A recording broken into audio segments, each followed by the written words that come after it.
والإسلام ديني ومحمدا رسول الله.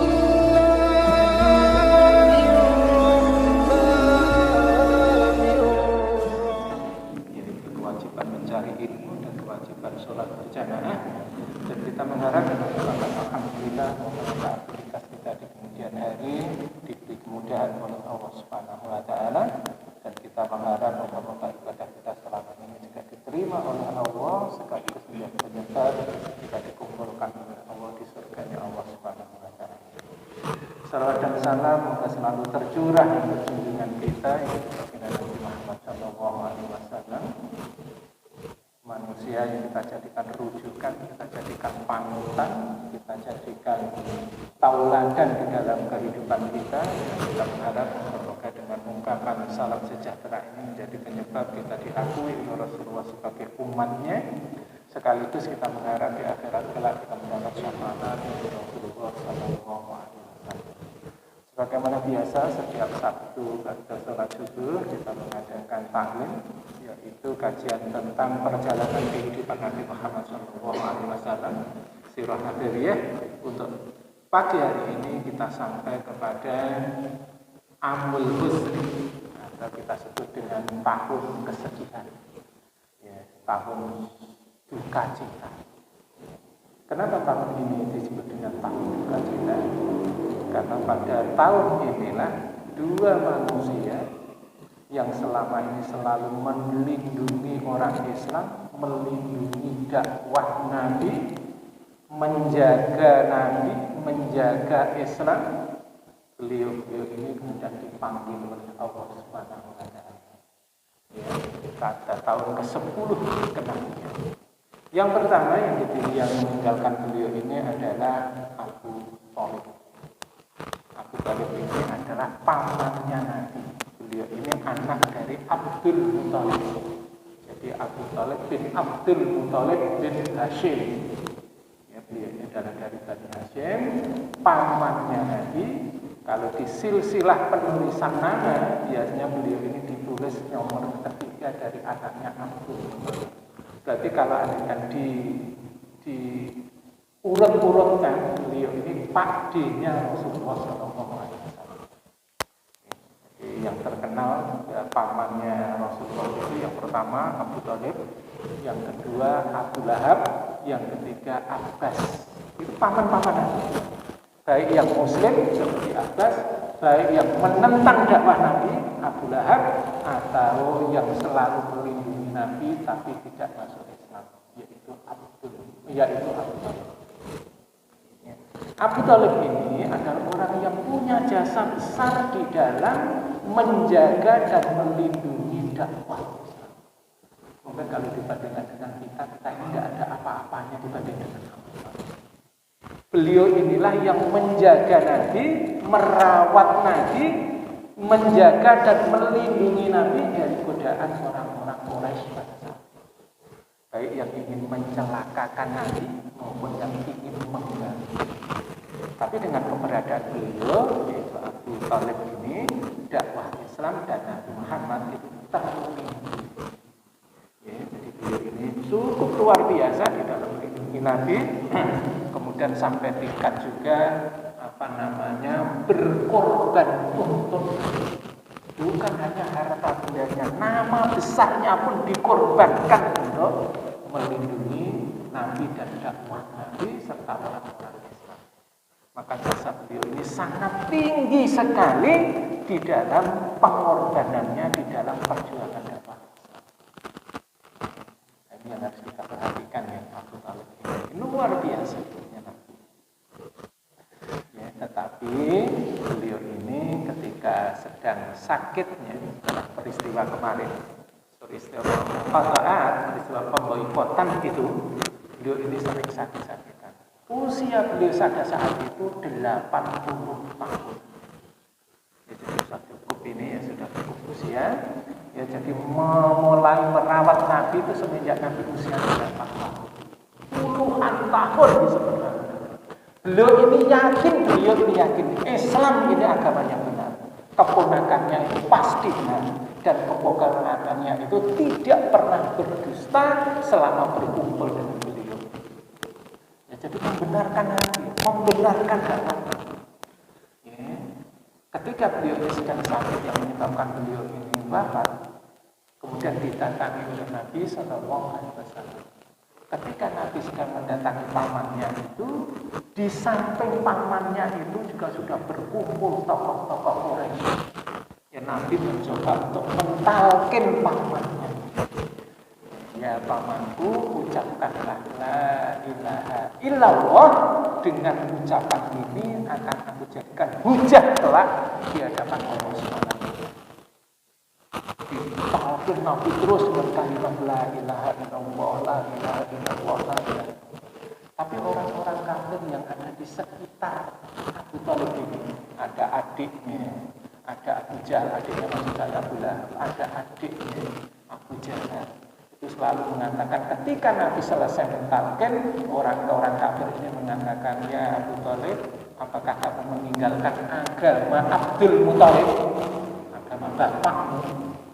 Setiap Nabi menyampaikan talqinnya, orang kafir itu juga menyampaikan. Ya, sehingga terjadi pertarungan di dalam talqin ini, sehingga pada akhir dari kalimatnya itu Abu Thalib mengatakan, saya tetap mengikuti agama Abdul Muthalib. Artinya bahwa Abu Thalib yang membenarkan Islam, membenarkan Rasulullah, melindungi Rasulullah, tetapi dia mati dalam kondisi kafir. Ya, inilah yang kemudian Allah Subhanahu wa taala menurunkan ayat, maka nalin nabiyyi walladzina amanu anta ayastaghfiru lil musyrikina walau kanu ulil qurba min ba'di ma tabayyana lahum annahum ashabul jahim. Ini ada di dalam surat At-Taubah ayat yang ke-113. Maka nabi nabi wal ladzina amanu, tidaklah layak, tidaklah patut bagi seorang nabi dan juga bagi orang-orang yang beriman antastaghfiru lil musyrikin, untuk memintakan ampun bagi orang-orang musyrik walau kanu ulil qurba, walau dia itu adalah kaum kerabatnya. Ya, walaupun dia kaum kerabatnya, min ba'di ma tabayyana, setelah datang kepada mereka keterangan untuk mereka, annahum ashabul jahim, sesungguhnya mereka ini adalah penghuni neraka jahanam. Ya, ayat ini turun berkenaan dengan apa yang terjadi peristiwa itu, yaitu wafatnya Abu Thalib, di mana wafat dalam kondisi kafir. Ya, maka tidak layak bagi seorang nabi dan orang-orang yang beriman untuk memintakan ampun kepada orang-orang musyrik. Ya, jadi ini pelajaran bagi kita, mensolati, mendoakan orang-orang kafir itu haram. Tidak diperbolehkan kita ini mendoakan, mensolati orang-orang kafir ketika orang-orang kafir itu meninggal. Walau kanu ulil qurba, walaupun dia itu keluarga kita. Ya, ini tetap tidak diperbolehkan. Min ba'di ma tabayyana lahum, setelah datang kepada mereka keterangan. Ya, setelah jelas mereka itu kekafirannya, kemusyrikannya. Annahum ashabul jahim, karena sesungguhnya mereka adalah penghuni neraka jahanam. Ini hukum secara umum. Ayat ini memberikan pelajaran kepada kita bahwa kita ini tidak diperbolehkan untuk mendoakan, mensolati orang-orang musyrik. Ya, nah ini yang harus kita pelajari di sini. Kemudian dengan turunnya ayat ini, maka Rasulullah ini semakin bersedih. Rasulullah sebelum ayat ini turun, Rasulullah sempat mengatakan, saya akan memintakan ampun untuk pamanku ini kecuali ada larangan. Baru saja Rasulullah berkata demikian, maka turunlah surat yang tidak memperbolehkan Rasulullah untuk mendoakan orang musyrik. Walaupun orang yang kita cintai sekali, Karena hidayah itu bukan dari kita, hidayah itu dari Allah. Nah, inilah mahalnya hidayah. Di dalam surat Al-Qasas ayat 56, innaka la tahdi man ahbabta. Sesungguhnya kamu tidak akan bisa memberi petunjuk kepada orang yang kamu cintai. Orang yang kita cintai itu kita tidak akan bisa memberi. Abu Thalib itu orang yang dicintai oleh Rasulullah SAW. Ya, tetapi Rasulullah tidak bisa memberi petunjuk kepada Abu Thalib. Karena petunjuk itu adalah dari Allah SWT. Bandingkan sekarang kita yang orang yang sudah berkorban sampai seperti ini, itu tidak diterima oleh Allah SWT. Ya, sedangkan kita mungkin pengorbanannya tidak sebanding dengan pengorbanannya Abu Thalib. Tetapi kenapa kita diterima? Karena kita telah membuka kuncinya agama ini, yaitu la ilaha illallah Muhammad Rasulullah. Ini kuncinya. Apa yang menyebabkan Abu Thalib tidak diterima? Karena dia tidak membaca kalimat syahadat. Ya, itu pertama. Yang kedua yang harus kita pelajari di sini adalah bahwa petunjuk ini adalah dari Allah Subhanahu wa Ta'ala. Kemudian dengan mengingat jasanya Abu Thalib yang demikian besar ini, penjagaannya, pemeliharaannya, perlindungannya, pengorbanannya. Kemudian paman Rasulullah yang paling kecil, adik Abu Thalib yang paling muda, namanya itu Abbas bin Abdul Muthalib. Itu yang paling kecil, usianya sepantar dengan usia Nabi. Karena ketika kecil sama-sama satu susuan, jadi kan masih sama seusia. Ya, ini mengatakan kepada Rasulullah SAW, Abbas ini Muslim. Ya, Abbas ini sudah Islam, tapi dia menyembunyikan keislaman. Ya, Abbas ini mengatakan kepada Rasulullah, ya Muhammad, pengorbanannya pamanmu, penjagaannya pamanmu, dan perlindungan pamanmu yang demikian kuatnya pada saat itu. Kemudian hukum apa dia? Apa yang dia dapatkan dari apa yang kamu lakukan? Maka Rasulullah itu mengatakan pada pamannya Abbas, mengatakan bahwa beliau, maksudnya Abu Thalib, ini adalah akan masuk neraka yang paling ringan.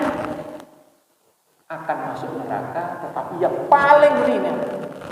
Andai kan bukan karena doa-doaku, maka beliau ini akan dimasukkan neraka jahanam yang paling dalam. Kenapa paling dalam? Karena dia tahu tapi tidak mau mengikuti. Dia tahu tapi tidak mau masuk Islam. Ajaran bagi kita ya, terutama kita yang dekat dengan masjid. Ya, kalau adanya kita tahu kebenaran Islam tapi kita tidak mau mengikuti Islam, mungkin nasib kita tidak jauh berbeda dengan kalimatnya Rasulullah ketika mendapat pertanyaan dari Abbas pamannya, ya, bahwa Rasulullah mengatakan beliau Abu Thalib akan masuk neraka yang paling ringan disebabkan karena doa-doaku ini. Andai kan bukan karena doaku ini, maka niscaya beliau akan masuk ke neraka jahanam yang paling. Apa tingkatnya Abu Thalib?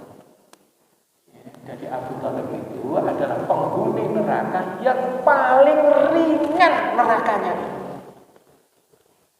Digambarkan di dalam hadisnya Nabi di sini, ringannya Abu Thalib itu adalah kakinya dia berada di neraka, tetapi api itu tidak sampai ke mata kaki atau sampai ke mata kaki. Jadi apinya itu hanya sampai di mata kaki, tidak terbakar kaki, kulitnya tidak terbakar, tetapi dalamnya itu terbakar. Kakinya melentur api, tetapi tidak terbakar kulitnya, tidak rusak kulitnya, tetapi dalamnya itu rusak. Jadi ketika beliau ini di surga, di neraka, kemudian kakinya itu menginjak api neraka, kemudian asap itu keluar dari kuping, keluar dari hidung, keluar dari mulut, bahasa kita apa ya? Dalamnya itu mendidih. Jadi dalamnya itu mendidih, ya, walaupun kulitnya itu, karena kulitnya ini apa namanya? Kulitnya air yang dipakai untuk memandikan itu air yang dapat syafaat dari Nabi SAW.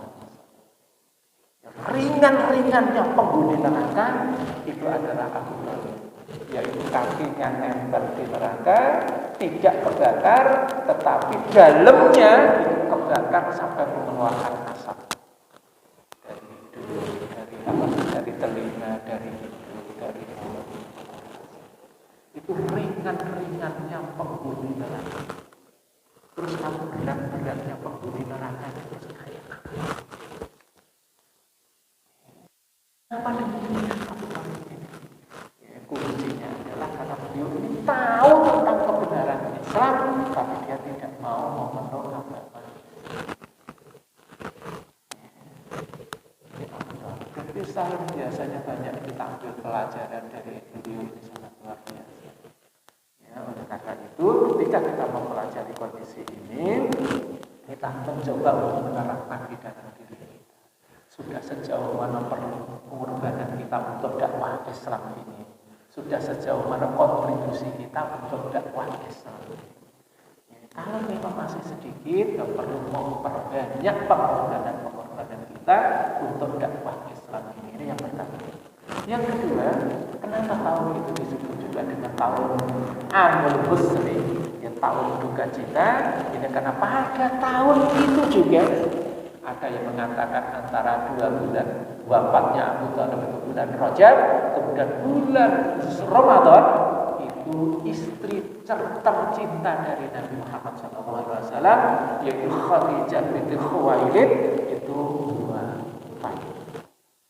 Ya. Jadi pamannya wafat yang selalu melindungi Nabi.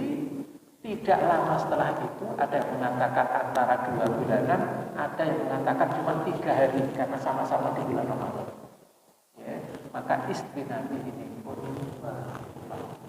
pada Khadijah ini adalah orang kaya raya sebelum menikah dengan Nabi Muhammad SAW. Selalu mendakwahi, selalu menyokong dakwah Nabi, luar biasa. Ketika beliau ini ditanya, Rasulullah ini ditanya tentang kehebatan Khadijah, maka Rasulullah ini mengatakan beliau ini beriman kepadaku di saat yang lain itu mengingkari. Beliau ini adalah orang pertama yang masuk Islam, ya, manusia pertama yang masuk Islam. Kemudian setelah itu adalah keponakan Nabi atau sepupu Nabi, yaitu Ali bin Abi Thalib. Kemudian setelah itu adalah anak angkat Nabi, yaitu Zaid bin Harisah. Kemudian setelah itu Abu Bakar. Kenapa sering ditulis Abu Bakar sebagai orang pertama yang masuk Islam? Karena beliau adalah laki-laki dan beliau dewasa. Kalau Ali bin Abi Thalib, kemudian Zaid bin Harisah, itu masuk Islamnya masih anak-anak. Ali bin Abi Thalib baru 8 tahun masuk Islam. Ketika dia Islam 8 tahun, sekarang usia berapa? Ya, kemudian Zaid bin Harisah itu juga masih muda ketika masuk Islam. Sedangkan Abu Bakar ini orang dewasa pertama dan bukan dari kalangan keluarga Nabi pada saat itu masuk Islamnya. Menjadi keluarga Nabi setelah Rasulullah menikah dengan anaknya yaitu Aisyah. Ya, baru Abu Bakar ini menjadi. Balik ke sini.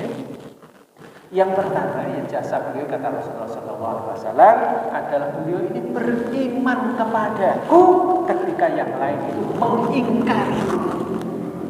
Biasanya apapun yang pertama itu biasanya sangat berkesan di dalam hati. Apapun yang pertama itu biasanya berkesan di dalam hati. Nanti kan kita mau beli apa yang ada di sini, mau beli HP saja deh, mau beli HP. Biasanya pandangan pertama itu susah, kita sudah nyari-nyari muter-muter nanti balik lagi ke pandangan yang pertama itu. Apalagi ini istri. Ini orang pertama yang mengimani Nabi. Kemudian yang kedua, beliau ini Khadijah ini kata Rasulullah adalah orang yang membenarkanku ketika yang lain mendustai. Yang lain tidak ada yang percaya kecuali beliau. Ini kalau kemarin yang kita pelajari ketika Rasulullah ini mendapat wahyu di 2 kilat.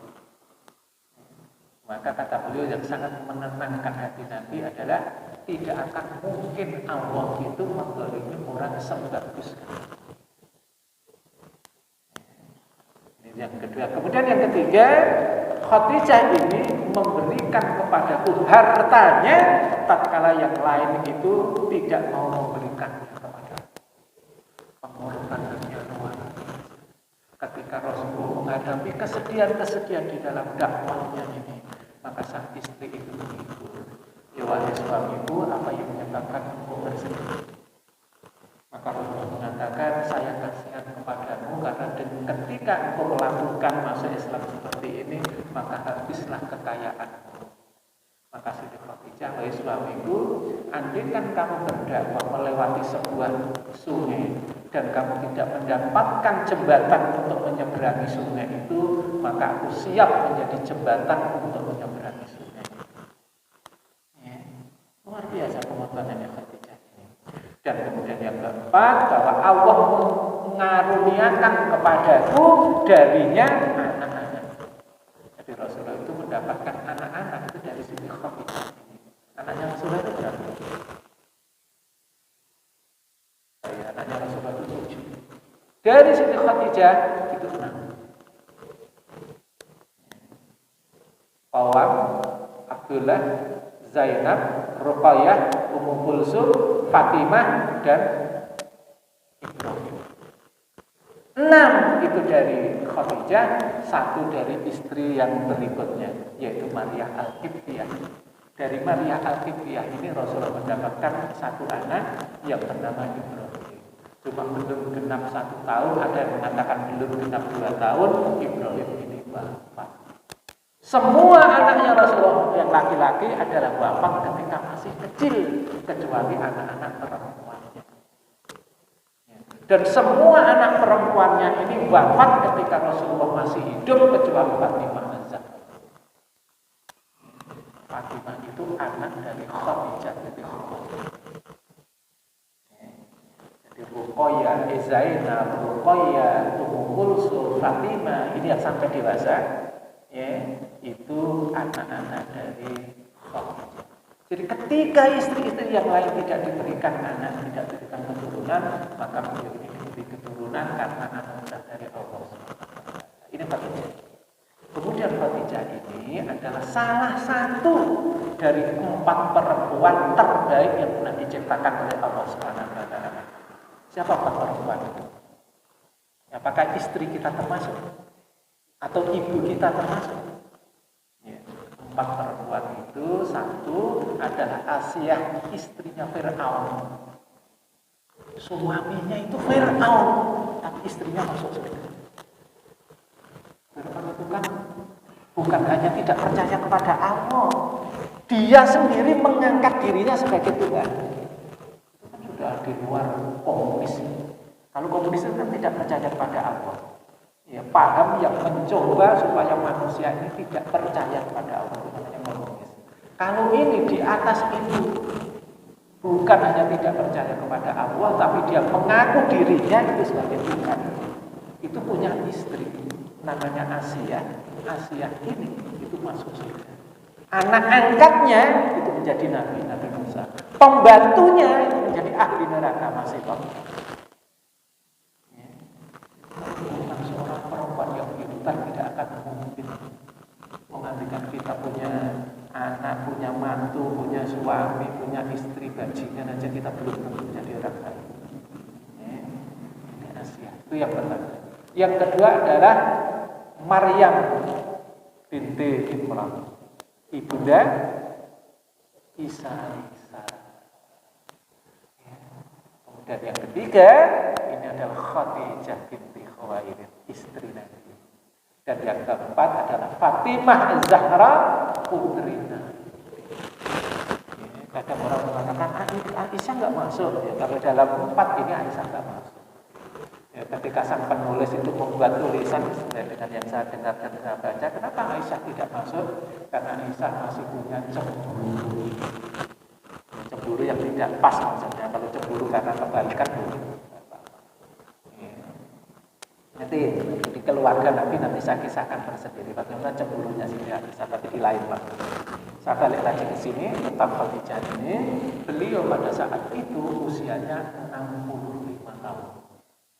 Usia Nabi berarti 50 tahun. Selisihnya 15 tahun. Beliau ini pada saat itu dipanggil oleh Allah Subhanahu wa taala wafat. Jadi habis pamannya wafat, tidak lama kemudian istri tercinta yang selalu melindungi Nabi dari kecemasan, yang selalu menghibur Nabi dari kesedihan, ini pun kemudian wafat. Maka tahun ini disebut dengan tahun kesedihan, tahun duka. Apakah dua itu saja menyebabkan beliau ini bersedih? Bukan. Ada satu lagi yang menyebabkan beliau paling lebih bersedih dibanding dengan meninggalnya dua orang yang dikasih. Tayangan dakwah ke depan. Itu nanti di berikutnya. Saya kembali lagi ke sini. Ya, kemudian Khadijah inilah manusia yang menjadi salah satu di antara manusia terbaik, di antara 4 perempuan terbaik. Bahkan ketika beliau ini sudah wafat, ya kemudian Jibril ini datang menemui Rasulullah SAW. Itu Rasulullah ini, malaikat Jibril itu mengatakan kepada Rasulullah, wahai Rasulullah, ya, Khadijah telah datang. Ada orang yang datang. Kita melihat begitu terus gimana kita? Orang meninggal dikatakan datang loh. Saya lari, aku. Ya, tapi ini bukan itu. Ya, maka ini mengapa Khadijah ini datang, kemudian Jibril ini mengatakan dia datang dengan membawa senjata dari surga yang berisi makanan. Ya. Wahai Muhammad, wahai Rasulullah, jika kamu mau ketemu dengannya, dengan Khadijah itu, sampaikan salam Tuhan kita untuknya. Yang kasih salam, titip salam siapa? Allah titip salam kepada Khadijah. Kita mendapat titip salam dari camat aja seneng kan? Oh, ada titip salam dari siapa? Dari Pak Camat. Wah, yang luar biasa. Ini yang titip salam ini bukan manusia, Allah yang titip salam. Tolong sampaikan salam Tuhan kita, Tuhannya Khadijah ini untuk Khadijah. Dan sampaikan kepadanya, mereka masih di alam kubur, Khadijah ini masih di alam kubur. Sampaikan kepadanya bahwa sudah dibuatkan rumah dari mutiara yang ada di surga.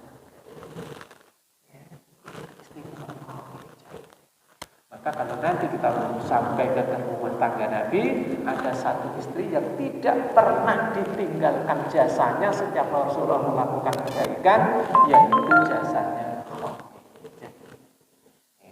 Pada tahun inilah kemudian beliau ini kemudian kesedihan ini semakin bertambah-tambah. Jadi Nabi itu sedih di tahun kemarin di boikot, Nabi sudah sedih, ditinggal wafat oleh manusia-manusia tercinta ini juga sedih. Yang ketiga ini yang menambah Nabi paling sedih, yaitu ketika dua orang ini wafat, seorang ini meninggal, maka dalam bayangan Nabi dakwah Islam ke depan ini akan semakin berat, semakin suram. Inilah yang menyebabkan Nabi kita ini semakin tersedih. Ketika Abu Thalib, ketika Khadijah ini wafat, telah wafat, maka orang-orang jahiliyah Abu Quraisy ini semakin berani kepada Nabi Sallallahu Alaihi Wasallam. Sampai beraninya kepada Nabi orang Arab aja, orang Arab yang tidak masuk hitungan gitu. Orang Arab dan bumilah orang Arab yang biasa-biasa itu sampai berani mengganggu Nabi dengan memunculkan kotoran ke kepala Nabi Sallallahu Alaihi Wasallam. Nabi itu Bani Hashim. Bani Hashim itu suku terhormat, suku terbaik di Arab. Di antara Bani Hashim itu ada keluarga-keluarga yang menjadi keluarga terbaiknya itu adalah keluarga Nabi Muhammad SAW. Dan sebagai manusia terbaiknya dari Bani Hashim itu adalah Muhammad SAW. Walaupun dia mendapat kehormatan yang luar biasa, tapi beliau ini masih diganggu oleh orang Arab. Gambarannya orang Arab yang paling pinggiran sekalipun itu berani kepada Nabi, dikarenakan Nabi sudah ada orang-orang yang melindunginya. Ya. Jadi Nabi itu kepalanya ditaruh kotoran itu 2 kali. Yang pertama yang dilakukan oleh Utbah bin Quraidin ketika Nabi sedang sujud, kemudian di punggungnya sini itu ditaruh kotoran unta. Dan yang kedua adalah peristiwa ini. Ketika Nabi melewati sebuah tempat, sebuah gang, maka ada orang yang menguncurkan kotoran dari atas rumahnya ke kepala Nabi Sallallahu Alaihi Wasallam. Ini penghinaan yang luar biasa. Pelakunya adalah orang yang tidak dikenal, tidak punya jasa, yang jadi korbannya adalah manusia. Kalau orang yang tidak punya jasa seperti itu, orang yang tidak masuk hitungan seperti itu pun berani kepada Nabi, apalagi orang-orang yang punya hubungan. Ya, makin dakwah ke depan, itu Nabi akan semakin berat dakwahnya. Inilah yang disebut dengan tawudukan cinta. Ditinggal oleh manusia-manusia terbaik yang selalu melindungi Nabi, dan yang kedua, dakwah akan mengalami kesulitan.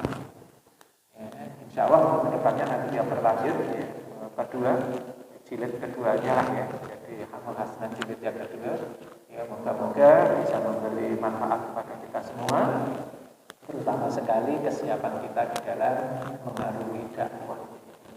Demikian yang dapat saya sampaikan. Kurang lebihnya mohon maaf. Wabillahi taufiq wal hidayah. Assalamualaikum warahmatullahi wabarakatuh.